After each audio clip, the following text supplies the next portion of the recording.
Yes, hello, Merces Kilio here. Nandito ako ngayon sa Tagaytay. Ipi-feature ko lang po yung lote na yan. Yan pang lote, almost ano siya talaga. Katapat siya. May view po yan ni Taal. So ipapakita ko si Taal sa inyo ha. Nandito siya. Dito lang ako pumesto kasi may mga ipil-ipil doon sa tapat. So hindi po natin makikita ang view ni Taal. So ayan si Taal.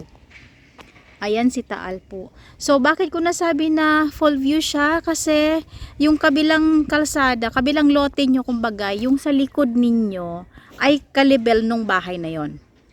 Ayun. So kumbaga, mababa siya. Ayan, lapitan natin yung kalsada. Yung kalsada sa kabila, ayan siya. Ayan. Yan, yung kalsada na yan. So kalibel siya nung bahay na yon. Ayan, yung yellow na yan. So, yan ang sa likod ninyo. Hindi po sila pwedeng tumaas kasi may restrictions tayo na 9 meters in maximum height. So, ayan po. Maganda ang view dito. Ayan, ikot ako to my right para makita nyo po.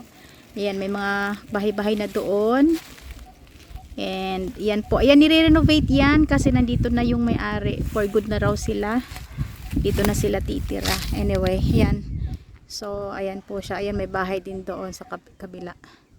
So again po, this is 282 square meters. Clean title po yan. Updated ang lahat ng taxes. Walang problema.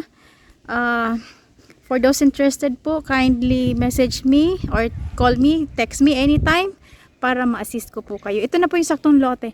Hindi lang po dito makita sa ano kasi yan na may mga ipil-ipil po. Pero anyway, madali na po tanggalin yan.